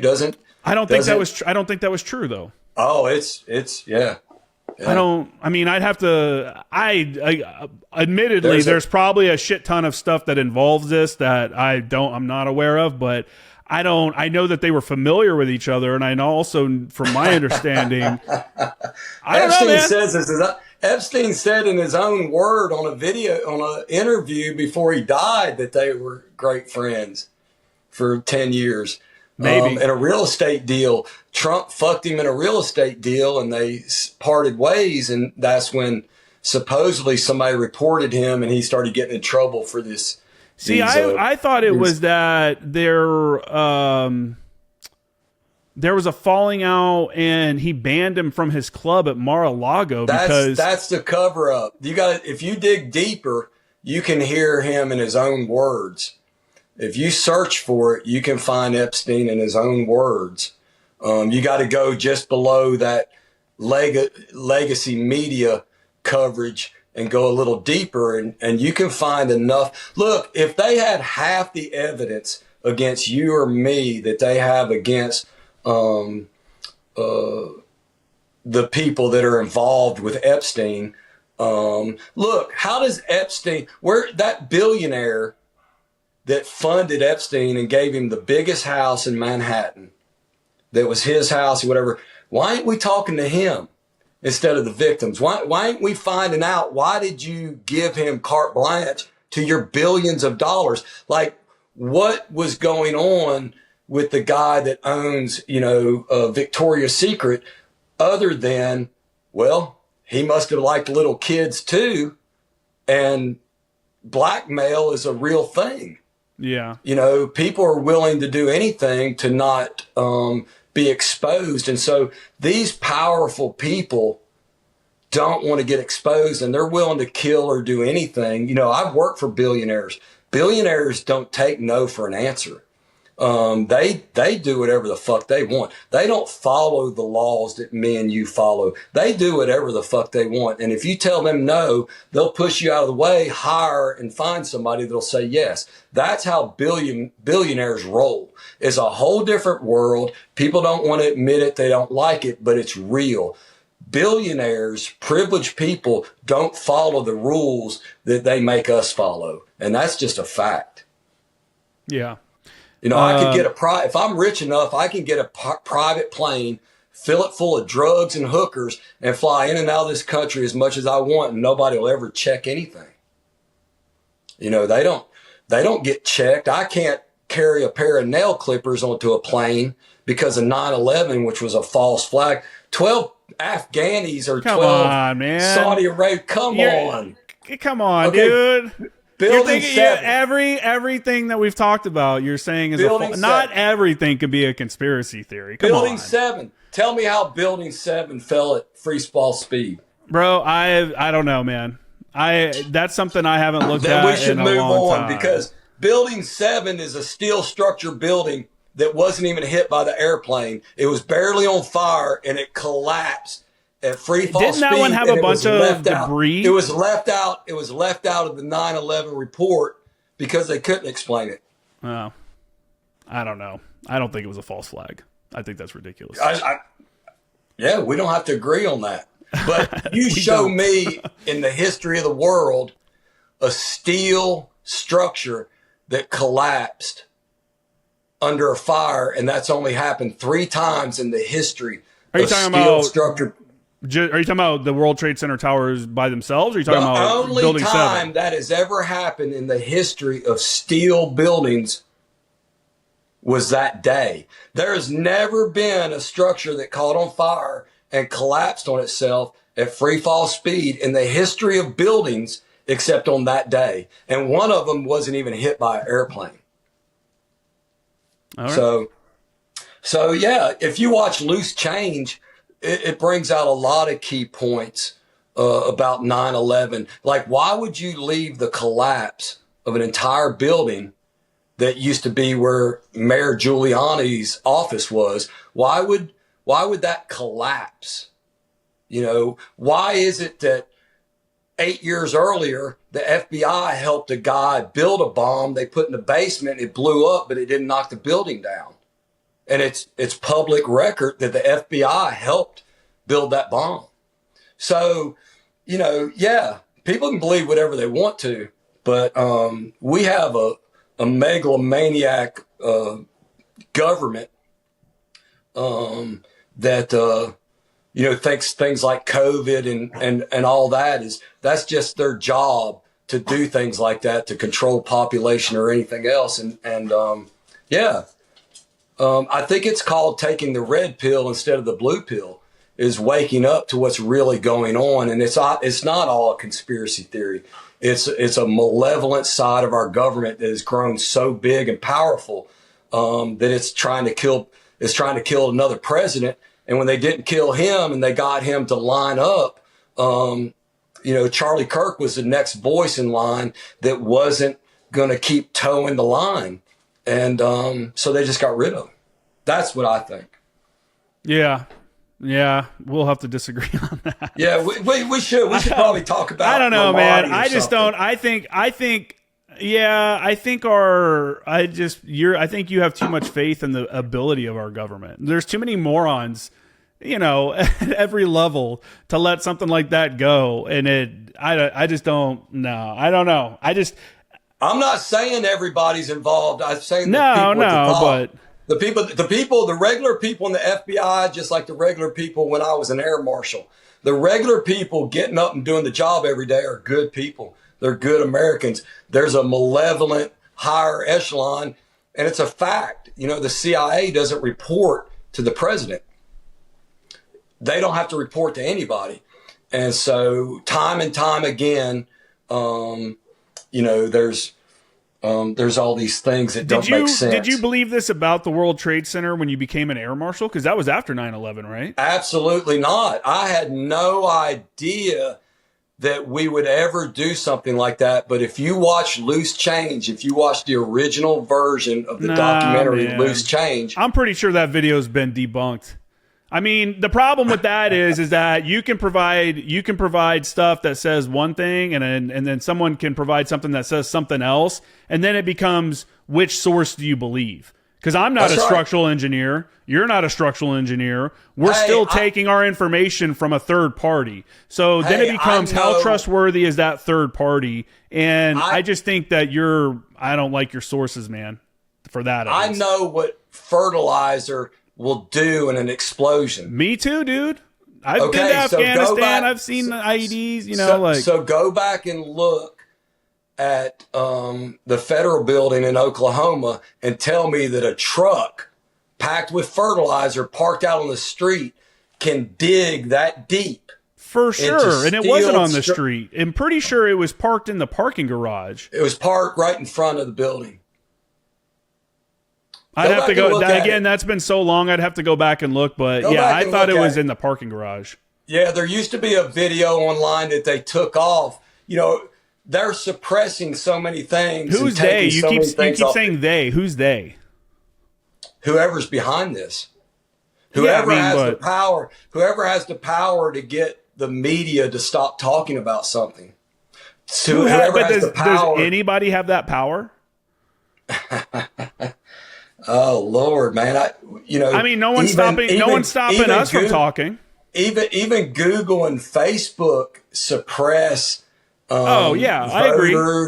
And they take stuff off the internet that doesn't support. You know, their agenda. that's Yeah, going 100%. on. That did happen. That's fully, and not only that, the White House did get involved in suppressing American speech. That's come out during the Biden administration that they had liaisons with the different social media platforms, and they were basically telling them who to deplatform and stuff. Yeah. So when you ask me who they are, you just said it. Yeah, but that's You said who they are. The people that are making that stuff happen. That's who they are.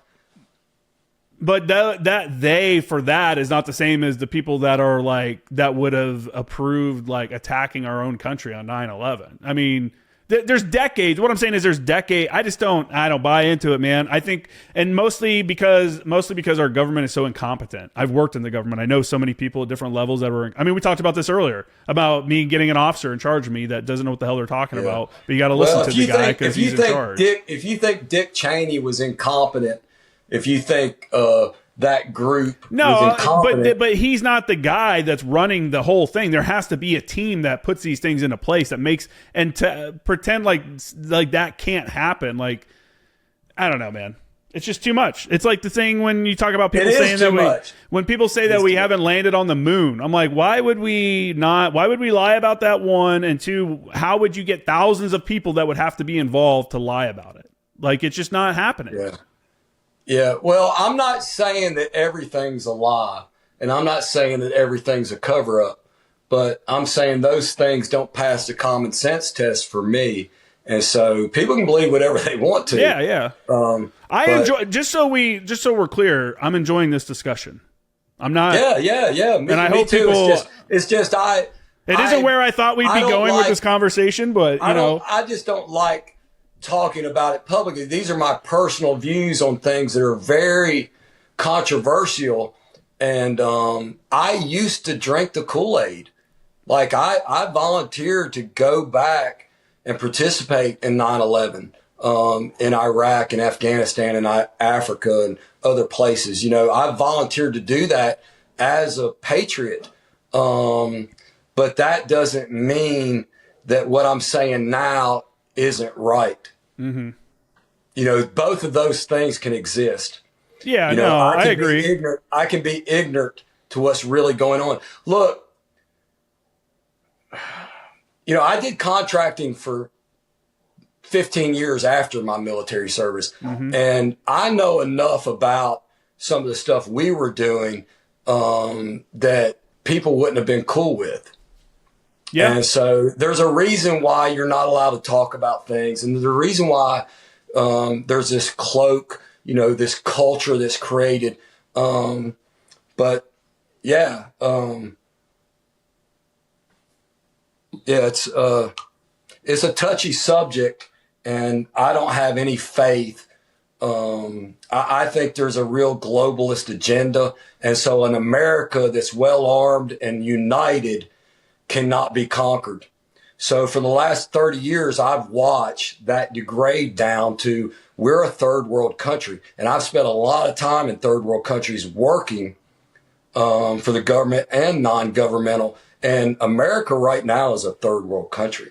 In what way? When you've got millions of people coming here illegally getting full benefits, and when you've got politicians fighting for illegals to get full benefits, but the American patriots who fought in war aren't, and you don't have any congressmen or senators fighting for them, nothing's changed in the VA. Nothing's really changed with veterans, but you have, you know, the Democratic Party, which Cheney and his daughter switched to, oddly enough. So that's become the party that's running the show when we talk about these kind of things. So yeah. I'll be honest, I've actually had decent care through the VA. I don't have medical insurance. I use the VA as mine. And part of that is because I'm here in San Diego. So there's like literally 3 VA hospitals I think I could choose from within 20 miles. That's not what I'm talking about, Justin. I'm talking about if you're not 100% disabled, you can't get dental care. Oh, yeah. Yeah. But if you're an illegal alien, you can. Can you see that? I'm trying to keep the math simple. No, like no. If I come here as a criminal, I don't think that makes us a third world country. I think it puts our priorities are definitely fucked up. Well, I agree with you. I'm giving you one example. A third world country is when people start shooting at their presidents. Yeah. When the politicians are so corrupt. How many politicians are in office right now that came there with no money and they have millions of dollars now? You tell me that's not corruption. You don't become a millionaire as a politician if you didn't show up that way. Yeah. And almost everybody is a millionaire now. Yeah, I think Nancy Pelosi's worth $140 million. So that's a third world country. That's not what America was founded on. That's not who we are. Mm-hmm. That's what we've become, and people have just gotten used to it. Like that's not America. No, I agree with you. We live in a police state. I can't drive anywhere. I can't go anywhere. I can be monitored inside my house, wherever there's no freedom anymore. This is a police state. And there's very little that we can do on our own when you really think about it. I don't have as a negative outlook as you do. I don't think I do. Well, I was actually talking to, you mentioned the police state thing. I was talking to my buddy the other day, who's a police officer, and we were talking about the flock cameras. And he was like, yeah, it's a really great tool. Someone steals a car, we can track it and find out exactly where it's at. And I was like, the issue, man, the issue is the average person doesn't want the government to have the ability to track me wherever, because you're only using it for stolen cars, but it's always public safety until they start using it for the other stuff. And we had a discussion about that, and I agree with you on some stuff like that. I'm like, what are we doing? That's kind of crazy. And like I told him, I was like, I see both sides, man. I see your side where it's like, hey, I'm legitimately, as a police officer, I'm trying to recover this stolen vehicle, this kidnapped child, whatever. I see that, and I understand where you're coming from. But I also see on the other side where people are like, yeah, that's what you're using it for. But input any nefarious actor that gets access to that information that can track a vehicle across town, in real time. What are they using it for? And so again, I'm with you on that. You know what they can do? You know what they can do now? They can take over control of your vehicle now. Well, not if you don't have one that's, got to get an early 2000s Jeep. You know what I'm saying? Yeah. I mean, you're muddying the water. No. The new vehicles, the direction we're going, those old vehicles are going to be grandfathered out. They're not, the new way we're going is they can literally, say, for example, they think you've done something wrong. They can have your vehicle drive right to the police station. They can have it stop and pull over the side of the road till a cop comes. They can have it drive off a cliff and kill you. If they want to, they can do that now. And that's not America. That's not freedom. And who's fighting to keep that from happening? It's a privilege to drive a vehicle. If I go spend $50,000, it's my privilege to drive that vehicle. Nobody has the right to monitor where that vehicle is. That's something very new. But maybe your generation or something else. But that in my generation and the people that raised me, that's not America. That's not freedom. You have no fucking business knowing where my vehicle is. If you're a cop and I've committed a crime, then do your cop work and find me. You don't have the right to infringe on my freedoms and everybody else's just because I might be a criminal. Mm-hmm. That's the job of being a cop. Do your cop work. Mm-hmm. Cops are funny because they're big on the First Amendment and Second Amendment until they pull you over. Now, I've been pulled over by cops where it's like, me and you are the same guy, man. We believe the same or whatever. And they treat me like a fucking criminal. And it's like, man, I'm trying to exercise my First Amendment and Second Amendment right. Why wouldn't you support that? And for some reason, they seem to be the worst stewards of allowing civilians to exercise that. You're made fun of for trying to stand up for your constitutional rights or whatever. You see it all the time. You can go on YouTube and watch one video after the other of people who their rights are being stomped on by people who personally are all about those rights. I mean, almost every cop I know is big on guns and big on free speech until they're at work and they're dealing with an American who it's not convenient for them to allow that to happen. It's a lot easier for me to police you if I just fucking do whatever I fucking want to. I would say that's a case by case basis. Unfortunately, the videos that get the most view are the ones where the cops are being the biggest dicks, and I think honestly what has come out since the introduction of body cams is in most cases we've seen that police officers are more professional than people were letting on. Obviously there's plenty of now that if I put a camera on you, you're going to change your behavior. Like that's, I'm not saying all cops are bad. I was a cop. I'm not saying that. I'm saying there's a systemic problem with how we're policing free Americans. And there's an inherent problem of how we're supporting and taking care of illegal people. So you got law-abiding, tax-paying people that are being stripped of their rights and treated a certain way. And you got people that are criminals that are here illegal that are getting the red carpet treatment. If anybody doesn't see that's a problem, we'll never see eye to eye. I think the red carpet treatment has ended. I don't think they're getting red carpet treatment anymore. Now it's like, I think this is the longest period. The last 6 months there have been 0 people released into the U.S. Where before, we all saw it. There was a point where there was like 10,000 people a day. It was pretty crazy.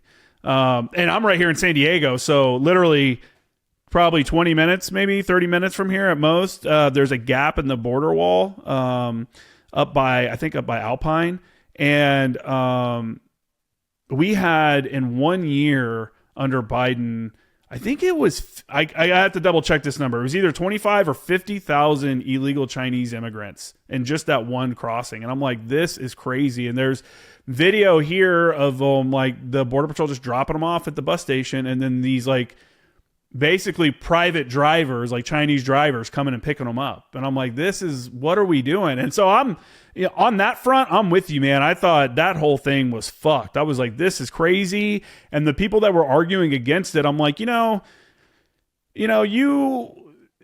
it seems like the person that's going to argue against stopping this is also the person that's going to say, hey, there's too shortage of housing costs are too high. Hey, there's pay is too low. We're getting, screwed on our pay. And I'm like, you realize you're supporting a group, millions of people coming in. What do you think that does to the cost of housing? The supply of housing. They're not going to the richest neighborhoods. They're going into the most affordable housing that other Americans are now having to compete with. That's not the reason, but part of a reason of why these prices have gone up for that. Why do you think that some jobs aren't getting paid what they should be paid? Well, you have a whole stream of people coming in that'll work a little bit cheaper than the next guy, the previous guy. And if there's another guy that's going to replace him as soon as this guy fucks up or whatever, see you later, I got this other guy coming in that's going to do it for the same price or less. Why would I hire an American for $20 an hour when I can hire this guy for 10 or less? And it's, so to me, I could never understand these people that were arguing for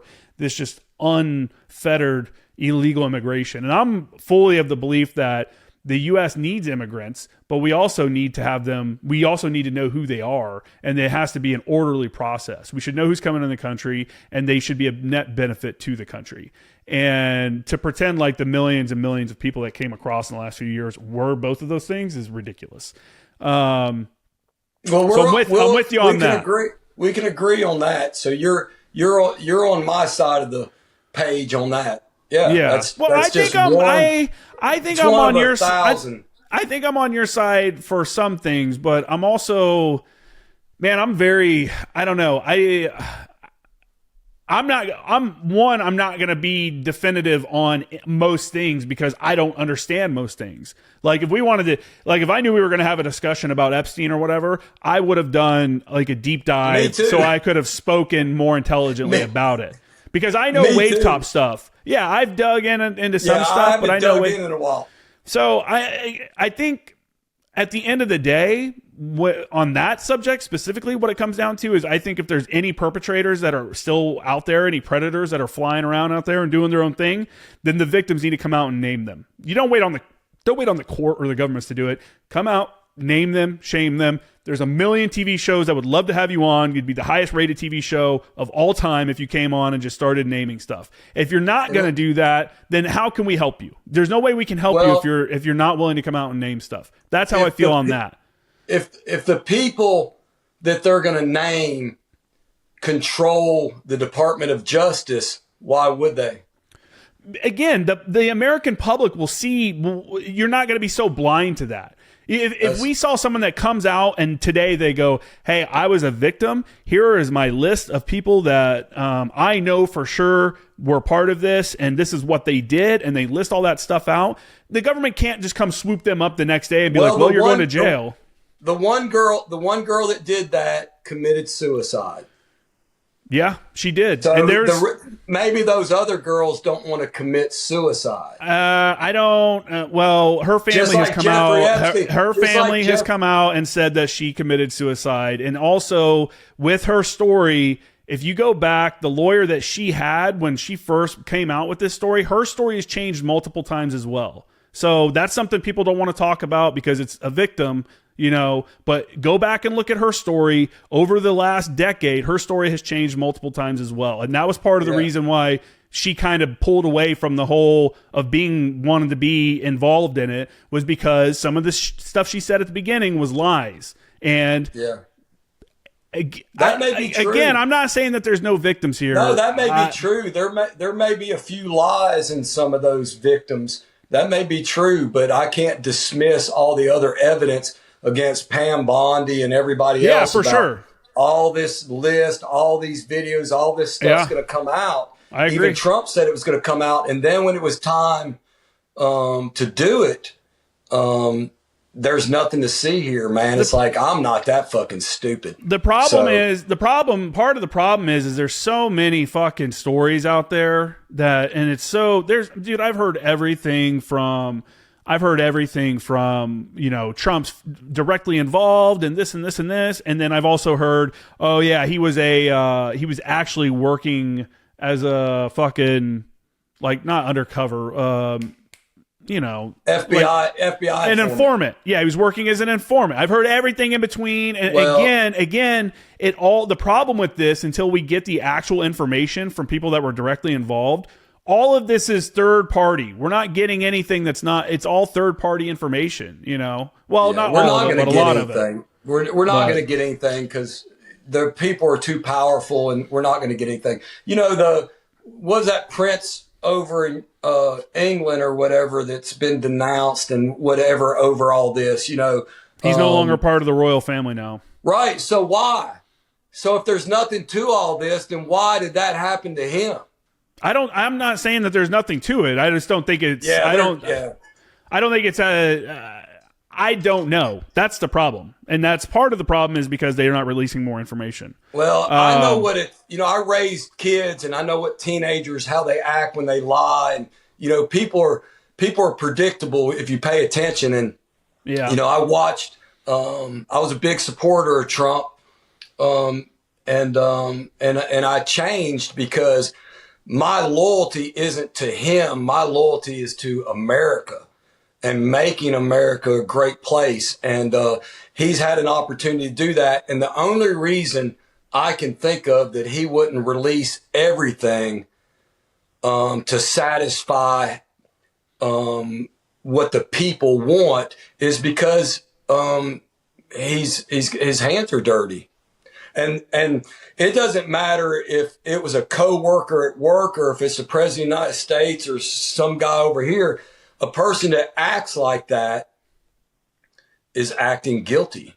You're behaving guilty. You're doing the opposite of what innocent people do in this scenario time and time and time again. So a victim, some teenage girl that's now grown that may had the story one way and whatever, that's one thing. But an elected official, somebody that can influence the nation, a true leader, has to be held to a standard where they can't keep changing their story every week until the narrative is so confusing, so broad. There's so many different versions, and they keep adding all the, the next thing we know, Charlie shot. And then there's this and there's that. There's all these distractions.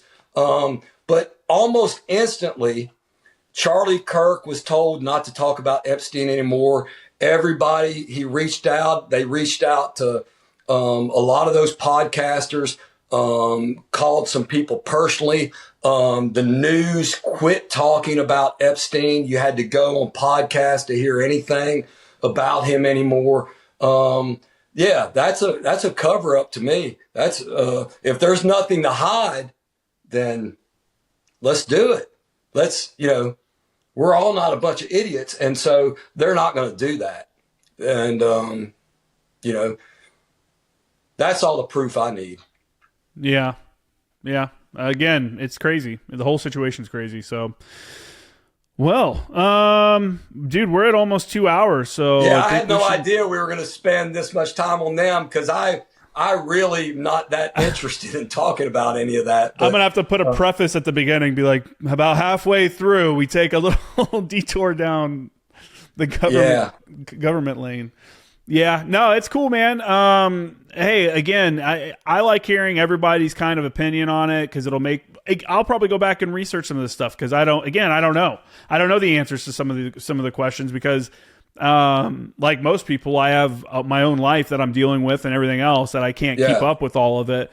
But yeah, I mean, I think it's good to have different kinds of opinions on different people with different points of view. Obviously we disagree on a bunch of stuff there. We agree on some of the stuff as well. And, there's nothing wrong with that. So, we missed about half your career here. We didn't even really get into contracting at all, or dude, I really wanted to get into talking about Africa, and what you did with Special Forces Group there, because it sounded like a lot of cool things, but we'll have to set up another interview down the road and come back around on that if you want to. Yeah, I'd love to if you want. Sure. I definitely always try to, speak to, the 2-4 and 2-5 Marines and Ramadi in 2004. When I was there, I always like to bring them up and send some love out and some respect out to those guys. And, but yeah, we could talk again about that and General Mattis and Africa. The thing with Africa was, when I first got there, there was a deaf kid, and he had his ears covered up all the time. And when I found out that he couldn't hear, I was dealing with all the physicians and things in Swaziland, Africa. And so I had rapport with them. So I talked to one of them, ear, nose, and throat guy, and if he would check this kid out. And so I kind of took this kid under my wing, and the team was paying his father to wash our vehicles and, supplementing his income. And his mother was about ready to have her 9th or 10th or 11th kid, and she was having complications. And I was a new young 18 Delta, and I wanted to go down there and save her and the baby and, the upper leadership because of, political concerns, legal concerns. We weren't there doing a med cap. We were there doing training. And so I wasn't allowed to go into the local village and help. Mm-hmm. And it was embarrassing to me to tell this boy and his father, that I couldn't go help. And, that was really upsetting to me. And so that was kind of a turning point where, I thought, well, maybe I'm not in the right place. So, you talked about how much I bounced around, and it was like, when I went and did things, whatever they advertised, it was like, that's what I want to do. And so a lot of times when you get there and you get on the other side, what they advertised isn't what you get. Yeah. And that can be a disappointment. Yeah. And so that happened a few times in my career. And that was why I would move on to something else. It's like, well, this isn't what y'all said it was. And so I'm going to move on and keep searching until I find the right place. And I did that in 2004 with being an original member of Triple Canopy, Team Miami and Ramadi. I found it it was just, that wasn't sustainable. You know, that team wasn't going to stay a team for 10 or 20 years. You know, that Ramadi wasn't going to stay Ramadi for 10 or 20 years. So, you know, it's just, you learn those things and get wiser over time as a result of them. I've definitely told guys that were looking at moving into contracting after the military, guys that I've talked to that were considering that, I'm like, hey man, not a bad option. You can make some good money doing that, but what's the career there?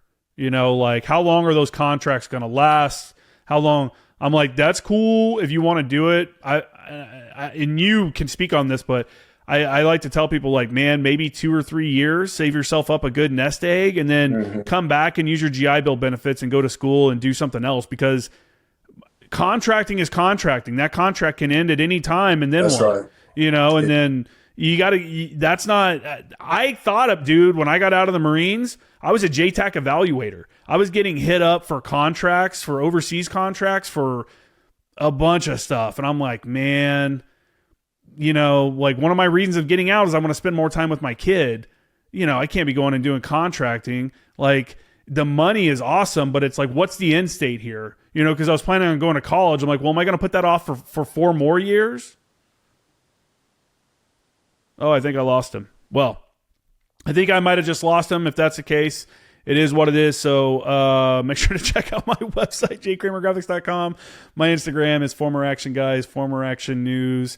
And this was an interesting conversation. So it'll be cool to have him back on, and we'll get into more of it.